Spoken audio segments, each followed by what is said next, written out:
Assalamualaikum warahmatullahi wabarakatuh. Waalaikumsalam warahmatullahi wabarakatuh. Bismillah, assalatu wassalamu ala rasulillah wa ala alihi wa sahbihi wa man tabi'ahu wa mawala.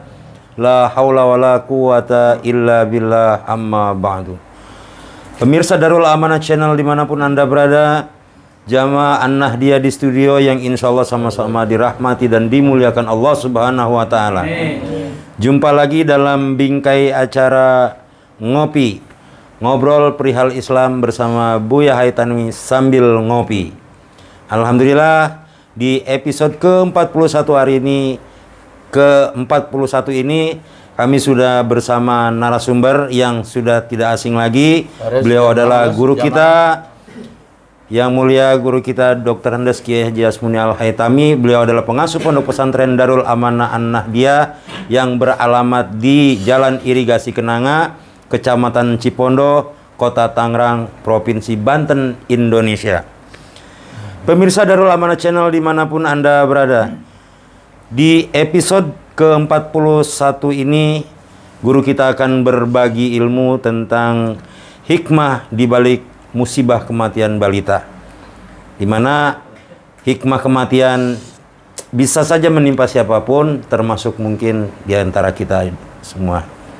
Nah, apa hikmah-hikmah di balik itu semua? Insya Allah guru kita akan menerangkan kepada kita semua. Mari kita simak bersama, silakan Bu ya. Assalamualaikum warahmatullahi wabarakatuh. Waalaikumsalam warahmatullahi wabarakatuh. Alhamdulillahirabbil alamin, wassalatu wassalamu ala asyrafil anbiya wal mursalin, sayyidina wa habibina wa syafi'ina wa maulana Muhammadin wa ala alihi wa sahbihi ajmain. Qala Allah Ta'ala fi kitabihil karim, a'udzubillahi minasyaitonir rajim, allazi khalaqal hayata wal mauta wal hayata liyabluwakum ayyukum ahsanu amala. Wa qala aidan kullu nafsin za'iqatul maut. Wa qala Rasulullah sallallahu alaihi wasallam sallim mubarak alaihi wa kafa bil mauti wa'idha. Rabbi israhli sadri wa yassirli amri wahlul 'uqdatam min lisani yafqahu qawli. Rabbi zidni ilman nafi'a warzuqni fahman jaida bil lail wan nahar. Allahumma faqihni fid din wa 'allimni ta'wilah, amma ba'du. Yang saya hormati sahibul bait, yaitu Bang Ibrahim beserta keluarga, yang kali ini rumahnya bersedia dijadikan majelis, dijadikan tempat halaqah thalabul ilmi. Mudah-mudahan diberkahi oleh Allah Subhanahu wa Ta'ala, baik rumahnya maupun penghuninya, insyaallah. Amin ya robbal alamin. Pembawa acara Ustadz Endra Tuko, para jamaah sekalian, baik yang hadir langsung di majelis ini maupun yang sedang menonton di YouTube, mudah-mudahan senantiasa mendapat curahan rahmat serta maghfirah dari Allah Subhanahu wa Ta'ala. Sebagai mukadimah, kebetulan ya, qadarullah, bahwa salah satu jamaah kita yang kita angkat sebagai tema, yaitu Bapak Asnawi atau Awi, putra apa putri ya? Putra ya? Putranya meninggal dunia. Ini. Di sini ada namanya, mana ini? Di sini dikirim.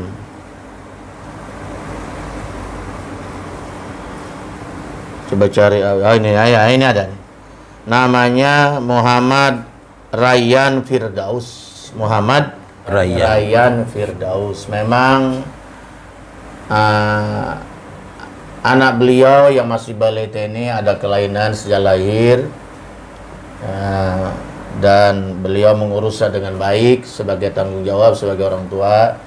Tapi akhirnya Allah berkehendak lain ya, semua juga kita sayang sama anak bagaimanapun kondisinya, betul? Betul. Karena amanat itu ada harta yang paling berharga, amanah itu adalah merupakan titipan amanah dari Allah Subhanahu wa taala. Nah, ya harus kita ikhlas dan tulus ya. Ya, karena pada hakikatnya anak, istri, jabatan, semua harta itu adalah titipan dari Allah. Ya. Pada hakikatnya itu milik Allah. Jadi bukan milik kita mutlak. Itu amanah, semua itu titipan. Termasuk anak. Kalau memang udah mau diambil, kita mau bilang apa, betul nggak ya? Mungkin Allah lebih sayang. Betul nggak? Karena saya juga mengalami sendiri. Anak saya sedang lucunya tamat TK ya. Malah dia udah punya cita-cita mau sekolah di SD, mau naik sepeda sendiri, nggak perlu diantar jemput, dia belajar sepeda luar biasa sampai bisa ya gitu. Tapi akhirnya apa yang terjadi? Dipanggil oleh Allah Subhanahu, yaitu almarhum Muhammad Fadlan Haromain ya, anak saya yang bontot ya. Memang sangat berat luar biasa, sangat berat luar biasa. Karena masalah ujiannya ujian takdir. Jadi makanya percaya kepada takdir, baik itu khairi wa syarri, takdir yang baik maupun takdir yang buruk. Tapi pada hakikatnya sebenarnya semua takdir itu baik. Ya, sebenarnya baik ya. Karena setiap ada musibah itu mungkin ada nikmat buat orang lain, betul nggak? Betul. Orang itu sakit, tapi itu nikmat buat amil mayit. Tapi itu rezeki buat tukang gali kuburan, bisa buat dokter. Kalau orang meninggal misalnya itu rezeki buat orang gali kuburan misalnya. Jadi semuanya ada hikmahnya sebetulnya. Termasuk juga orang tua yang ditinggal itu adalah satu ujian keimanan. Gitu ya. Satu ujian keimanan dari Allah Subhanahu wa taala. Iya. Dia lebih cinta kepada anaknya atau kepada Allah, betul nggak? Ya lihat Nabi Ibrahim, ya tak? Betul. Nabi Ibrahim sudah tua, baru dikasih anak, betul nggak? Itu anak boleh kepengen. Lahirlah Ismail sudah mulai membantu orang tuanya, sedang-sedang lucunya ya sudah ya mungkin sekitar udah mumayyiz lah begitu ya. 12 tahunan lah. Ya 12 tahunan atau berapa lah, karena sudah bisa membantu orang tuanya membangun Ka'bah ya, ngambil batu ngasih. Ya betul nggak? Udah bisa. Sedang lucunya, sedang senangnya Nabi Ibrahim. Tapi Allah mengujinya, disuruh sembelih. Tapi Nabi Ibrahim walaupun terasa berat, dia tetap melaksanakan. Karena walaupun bagaimana dia buktikan bahwa dia lebih cinta kepada Allah Subhanahu wa taala. Karena ini perintah Allah harus dilaksanakan tanpa reserve. Bahkan sampai detik terakhir Nabi Ibrahim niatnya tidak berubah, tetap itu yang namanya golok tetap ada di lehernya. Tapi akhirnya karena Nabi Ibrahim benar-benar membuktikan ketulusannya, tidak berubah sedikit pun, akhirnya diselamatkan oleh Allah Subhanahu wa taala. Nabi Ismail kemudian ditarik, digantilah dengan kambing dari sorga. Bahkan Rasulullah punya anak 3 laki-laki, meninggal semua masih bayi. Apa nggak berat? Berat, luar biasa. Ya kan? Berat, luar biasa. Ada yang namanya Abdullah, ada yang namanya Qasim, ada yang namanya Ibrahim. Ada yang namanya Ibrahim. Iya, Ibrahim ini dari istri namanya Maria Al-Qibti, seorang budak cantik hadiah dari Raja Mesir pada saat itu. Itu. Ya. Rasulullah pun sedih. Tapi Rasulullah tahu bahwa ini adalah kehendak Allah Subhanahu wa taala. Gitu. Harus redo, harus ikhlas. Makanya barang siapa yang redo dan sabar, maka anak ini akan menjadi celengan akhirat. Anak ini akan menjadi dayang-dayang surga. Kan? Mungkin anak ini nanti akan memberi syafaat pada kedua orang tuanya. Dia akan menjemput kedua orang tuanya, menuntun kedua orang tuanya ke dalam surganya Allah Subhanahu wa taala. Tidak mustahil karena dia belum punya dosa, masih bersih bagaikan kertas putih. Gitu. Jadi kalau kebetulan ada yang anaknya meninggal belum akil balik, ya, sedang disayang-sayangnya, maka bersabarlah dan tetap memuji kepada Allah Subhanahu wa ta'ala. Innallaha ala kulli syai'in qadir. Insyaallah ada hikmah di balik musibah ini. Amin ya rabbal alamin. Oleh karena itu, mari kita bacakan Fatihah buat putranya Bapak Asnawi ya, yang bernama Muhammad Rayyan Firdaus, masih balita ya. Sekaligus juga saya minta buat anak saya Muhammad Fadlan Naramain, mudah-mudahan Allah maj'alhuma min wildanil jannah. Ya Allah, jadikanlah mereka keduanya menjadi dayang-dayang surga, menjadi tabungan akhirat, sehingga nanti bisa menjemput kedua orang tuanya ke surganya Allah Subhanahu wa ta'ala. Dan yang ditinggalkan diberikan kesabaran dan ketabahan, tetap dalam taat dan ibadah kepada Allah Subhanahu wa ta'ala. Ala haziniyah al-Fatihah. A'udzubillahi minasyaitonir rajim. Bismillahirrahmanirrahim. Alhamdulillahirabbil alamin arrahmanir rahim maliki yaumiddin. Iyyaka na'budu wa iyyaka nasta'in. Ihdinas siratal mustaqim. Siratal ladzina an'amta 'alaihim ghairil maghdubi 'alaihim waladdallin. Amin. Taqabbal minna. Sekian. Alhamdulillahirabbil alamin. Pemirsa Darul Amanah Channel dimanapun Anda berada, baru saja kita dengarkan bersama-sama mukadimah pengantar dari guru kita Buya Haitami yang membahas tentang hikmah di balik musibah kematian balita. Nah, untuk mempertajam permasalahan-permasalahan yang ada di seputar di balik musibah-musibah itu, saya mempersilahkan 3 orang penanya dibagi 3 sesi. Jadi satu sesi 1 penanya. Penanya pertama silakan. Oh ya, Pak Bapak Rojali. Assalamualaikum warahmatullahi wabarakatuh. Waalaikumsalam warahmatullahi wabarakatuh. Buya, bagaimana cara mengurus jenazah bayi? Mohon pencerahannya. Wassalamualaikum warahmatullahi wabarakatuh. Assalamualaikum warahmatullahi wabarakatuh. Nah, ini dalam Islam pun, dalam Islam itu jangankan orang dewasa ya, sampai bagaimana bayi, ya jenazah atau mayit yang masih bayi, balita, itu pun ada tuntunannya. Nggak sembarangan. Ya. Jadi sangat dimuliakan itu jenazah di dalam Islam. Bagaimana orang dibunuh, dilempar, ya kan? Sembarang tempat, betul nggak? Masya Allah. Ya. Bahkan ada habis melahirkan anaknya dibuang. Allahu Akbar. Ya. Nah, itu. Jadi ada tuntunannya, ada petunjuknya di dalam agama Islam itu. Ada namanya bab jenazah ya, bab pengurusan mayat jenazah, itu ada semuanya. Ada bab khususnya, bab mayit ada. Nah, bagaimana kalau yang meninggal dunia itu masih balita atau mungkin masih di dalam perut, kan ya? Asik tuh gitu, prematur atau keguguran, itu semua ada petunjuknya. Misalnya kalau kita kutip di dalam menurut pendapat Said Abu Bakar Satto, pengarang kitab I'anatut Thalibin, itu ada beberapa petunjuk di sana. Apabila lahirnya berupa segumpal darah, baru segumpal darah. Biasanya kalau begini sebelum 4 bulan ya. Belum 4 bulan. Iya, sebelum 4 bulan.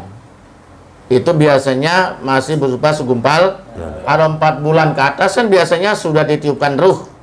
Mungkin sudah berbentuk manusia tapi belum sempurna ya. Ini bagaimana kalau masih di dalam kandungan baru berupa segumpal darah, kemudian mati atau keguguran prematur. Bagaimana hukumnya? Nah, di sini ada penduduknya, hukumnya sunnah dikubur apa adanya.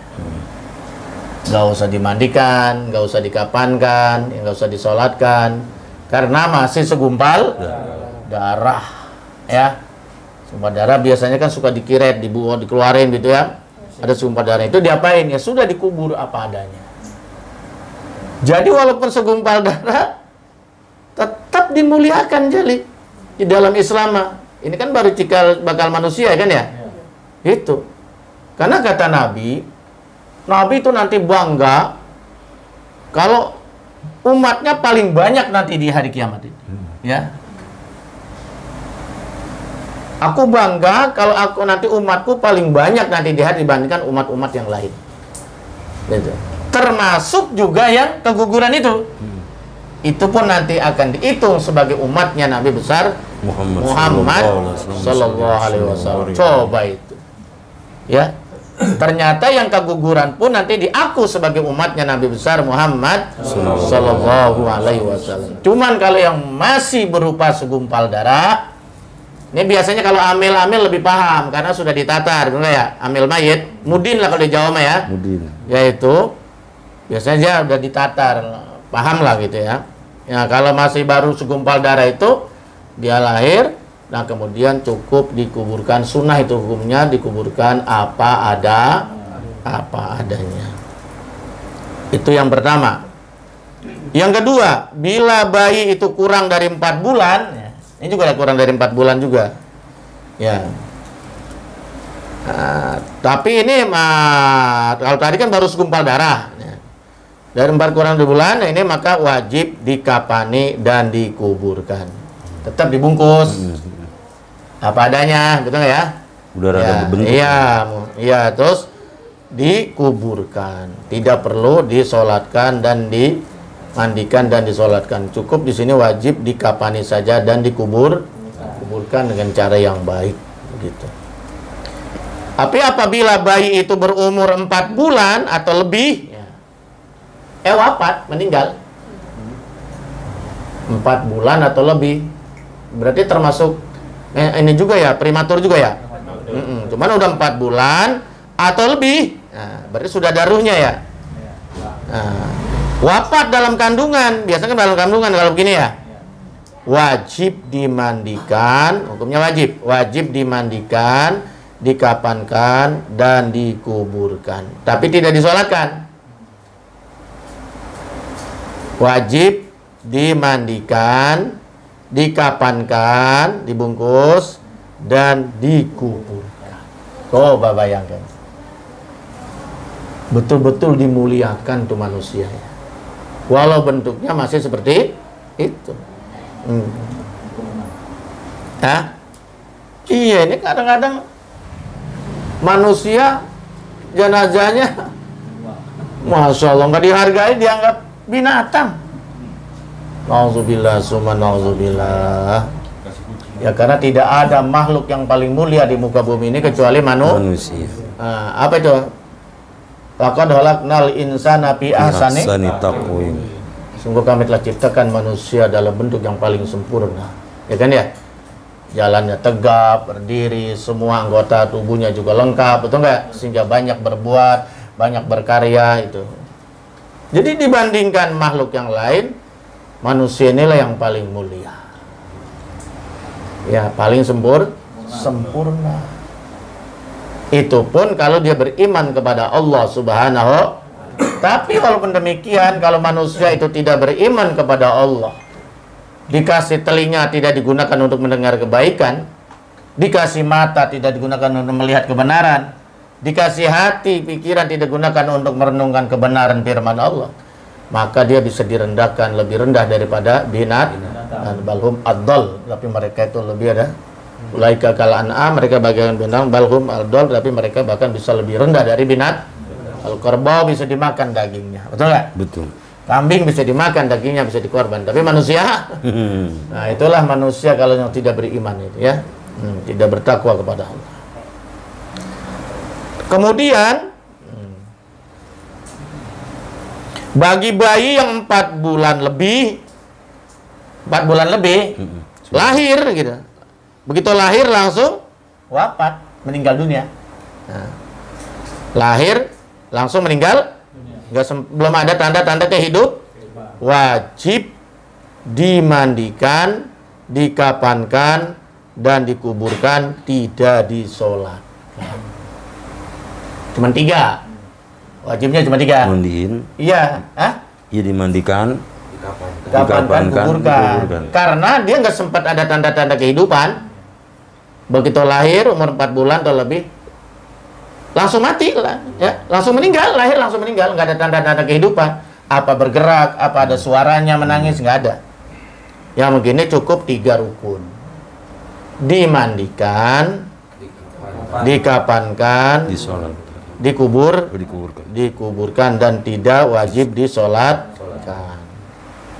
Bagi bayi yang lahir 4 bulan tapi sempat hidup, kebalikannya ya, sempat hidup walau sesaat, apa menangis, oa mati, ya, langsung dia meninggal ya, atau bergerak, pokoknya ada tanda-tanda kehidupan itu, walau sebentar. Ya. Gimana tuh yang begitu? Yang begini wajib dimandikan, wajib dikapankan, dan disalatkan dan dikuburkan berempat. Karena ada tanda-tanda kehidupan walaupun sebentar.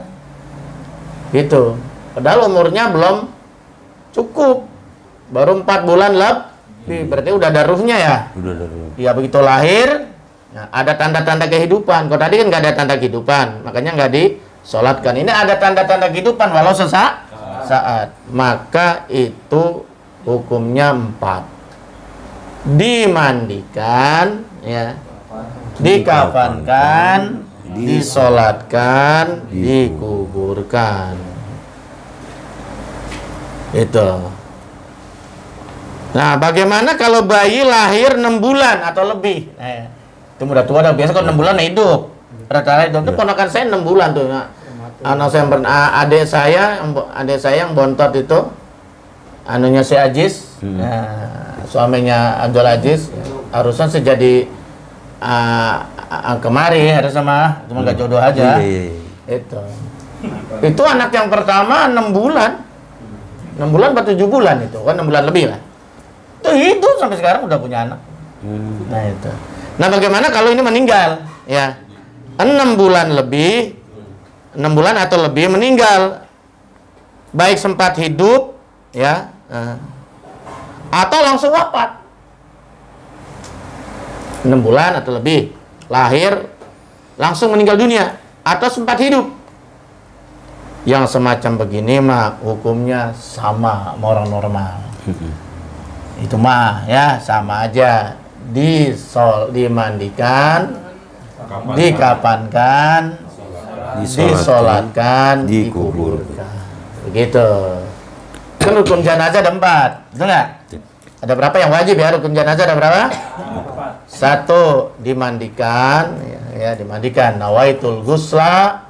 Nah, saja kau niat mandi li hazal mait.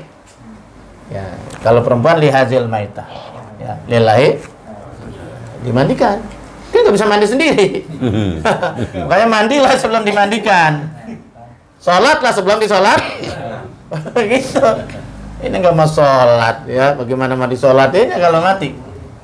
Iya. Kemudian setelah dimandikan, diwudu, nawaitul wudu'a li hajihil maitah atau hazal mait. Ya. Kalau anak-anak lihat hazatib alihajal mait atipli gitu. Tipli itu artinya anak kan ilahi ta'ala. Diwudukan karena nggak bisa wudu. Pas diwudukan. Wudulah sebelum diwudukan. Mandi hadaslah sebelum dimandikan. Kenapa sampai begitu tertib? Karena manusia ini dari Allah. Asalnya dari yang Maha Suci, maka dia kembalikan juga kepada Allah harus suci. Makanya harus dimandikan. Kan ya?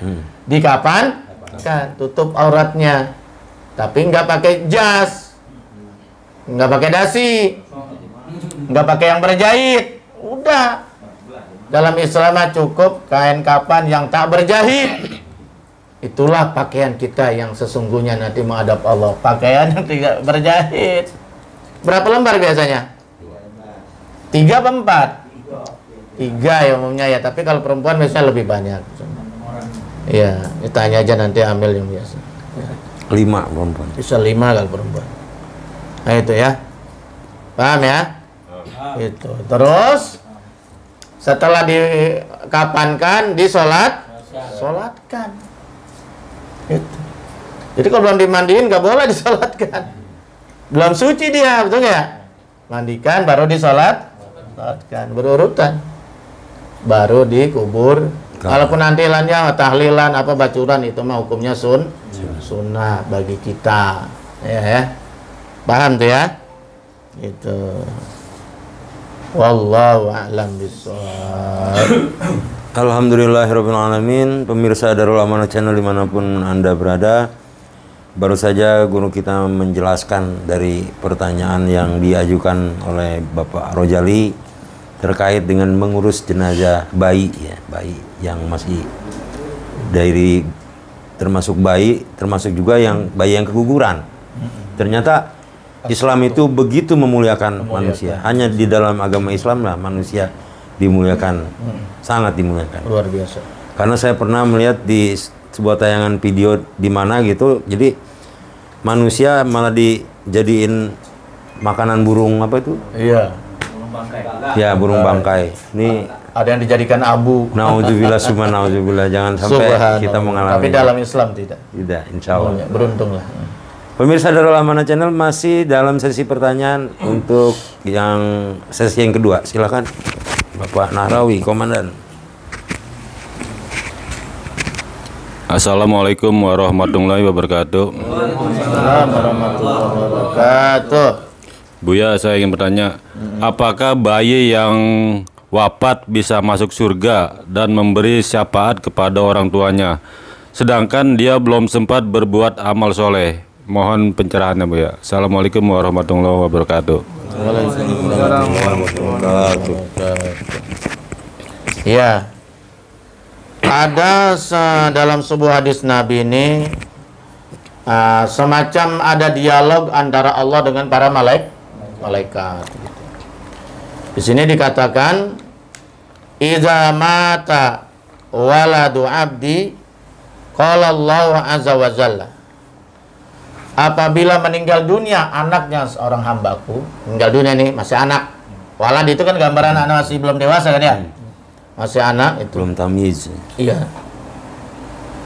Baik itu meninggal dalam kandungan maupun meninggal di luar kandung.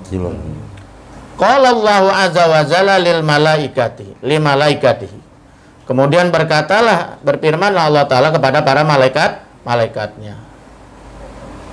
Qabattum walada abdi, apakah kamu telah mencabut nyawanya anak seorang hambaku? Apakah kamu telah mencabut ruh anaknya seorang hambaku? Gitu kata Allah. Fayakuluna, kemudian menjawablah itu para malaikat, "Na'am, ya Allah, saya telah melaksanakan tugas saya dengan baik." Karena salah satu ada malaikat itu tugasnya adalah pencabut nyawa. Itu tugas. Nah, sebetulnya secara logika kita paham Allah tuh maha tahu, betul nggak ya? Betul nggak? Jadi Allah bertanya begini bukan berarti Allah nggak tahu, karena Allah sami'un alim. Alim, maha tahu. Allah tahu gitu, bahwa anaknya seorang hambanya itu dicabut nyawanya oleh malaikatnya, betul nggak? Cuman ini konfirmasi aja. Kalau bahasa kitanya konfirmasi. Ya, apa benar ini malaikat Allah telah melaksanakan tugasnya dengan baik? Ya. Kata malaikat, "Na'am." Ya Allah. Qala Allah azza wa jalla. Kemudian Allah berfirman lagi, bertanya lagi. Qabattum samrata fuadi. Nah, fuada aladi abdi gitu. Apakah kamu telah mencabut jantungnya samrata fuadi, itu apa? Samrat buah hatinya hambaku. Ya. Karena yang namanya anak, Masya Allah, engkau adalah buah hatiku, betul ya? Kalau ada buah cintaku, betul ya? Itu anak tuh begitu, orang tua ya, kesayangannya, harapannya, betul nggak ya? Itu. Apa kau telah mencabut buah hati hambaku? Ya. Ini pertanyaan Allah dengan para malaikat Allah. Iya. Maka para malaikat ini payakulu maja qala abdi, dan kemudian Allah bertanya lagi, apa apa yang diucapkan oleh hambaku. Begitu anaknya diambil, dicabut nyawanya, kemudian gimana sikapnya? Sikapnya hambaku tadi itu yang anaknya diambil gitu. Betul nggak? Kan macam-macam betul sikapnya, betul nggak? Allah nanya lagi.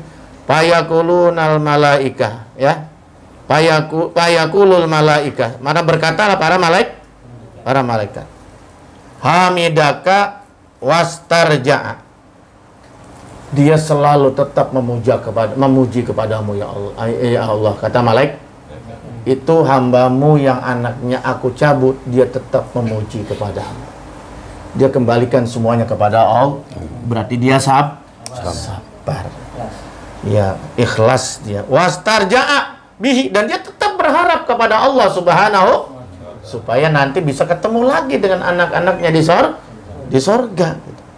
Qala Allahu azza wa jal, kemudian Allah itu berfirman, ibnu lahu baitan fil jannah, bangunkanlah baginya sebuah rumah di sorga. Tuh, jadi orang tua yang anaknya diambil oleh Allah, masih bayi, masih balita, dia sabar. Dia tetap sabar dan muji kepada Allah Subhanahu wa taala. Dia tetap berharap kepada Allah Subhanahu wa taala. Kata Allah, bangunkan tuh hai malaikat rumah buat hambaku ini, gitu ya. Wasammuhu baital hamdi, dan beri nama rumah ini baital hamdi, rumah pujian. Kena musibah yang sangat berat, anak kesayangannya diambil oleh Allah, tapi dia tetap memuji Allah. Tidak putus asa. Dia tetap penuh harapan dengan Allah. Makanya disuruh bangunin rumah namanya Baitul Hamdi, rumah pujian buat orang tua itu. Masya Allah. Makanya tuh orang yang sabar dan tetap berharap kepada Allah, tidak putus asa, anak yang masih kecil yang sayang diambil oleh Allah, maka nanti anak itu adalah insya Allah akan ketemu lagi dengan bapaknya. Bapak dan ibunya di dunia yang sabar, nanti dia akan dipertemukan oleh Allah di surganya Allah Subhanahu wa ta'ala. Maka boleh jadi anaknya nanti karena belum punya dosa, dia menjadi dayang-dayang surga yang akan menjemput kedua orang tuanya. Amin ya rabbal alamin. Ini bagi liman sobaro wa hamidallah, bagi orang tentunya yang sabar dan selalu memuji kepada Allah. Wallahu Alhamdulillahirabbil alamin. Pemirsa Darul Amanah Channel, baru saja guru kita telah menjawab pertanyaan dari Bapak Nahrawi yang menanyakan tentang status anak kecil yang meninggal, apakah bisa memberikan syafaat kepada kedua orang tuanya sementara beliau belum punya amal apapun. Karena sebagaimana sabda Rasulullah, kullu mauludin yuladu ala fitratil Islam. Insya Allah seperti itu. Yang sabar kalau ada yang kena musibah, tapi musibah jangan ditantangin. Ya. Ada hikmah di balik. Ada hikmah di balik semua itu. Pemirsa, masih ada menyisakan satu penanya, silakan Bapak Abdi ya.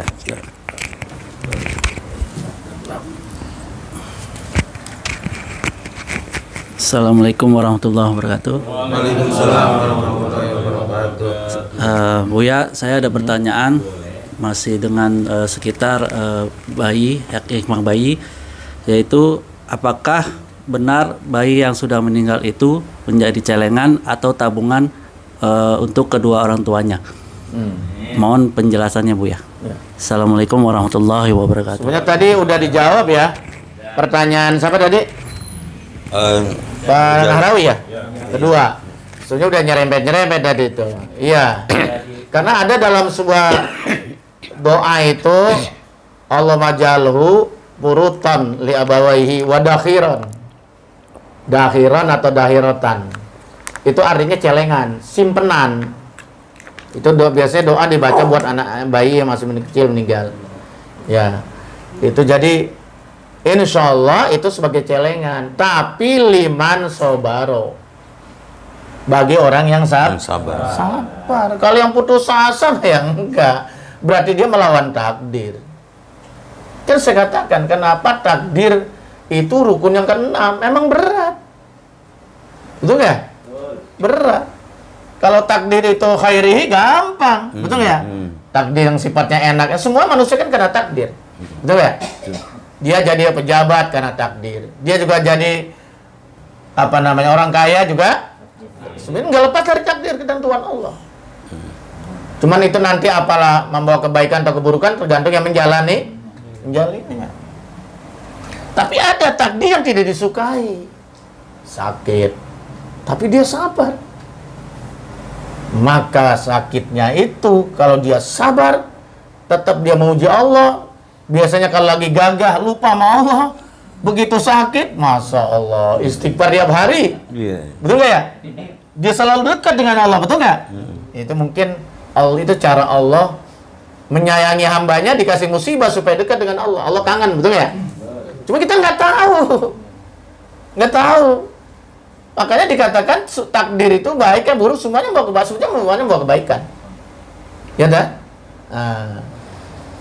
Mungkin bagi dokter itu rezeki kalau orang sakit berobat dulu ya. Bagi dia mendapat kebaikan bahwa dia lebih dekat lagi dengan Allah. Betul nggak? Dia jadi ingat sama mati. Ya. Biasanya nggak pernah istighfar terus. Nggak pernah salawat terus. Masya Allah. Allahu Akbar. Jadi liman sobaro, bagi yang sabar. Ditinggal orang tua kita, mertua kita sabar. Ditinggal oleh istri kita sabar. Ditinggal oleh anak kita sabar. Karena pada hakikatnya semua itu bukan milik kita. Kita itu hanya titip. Gitu. Ya. Orang yang sabar, tetap mendekatkan diri pada Allah, memuji Allah, berarti dia beriman kepada takdir bahwa Allah lah yang pada hakikatnya yang menentukan segalanya. Di situ.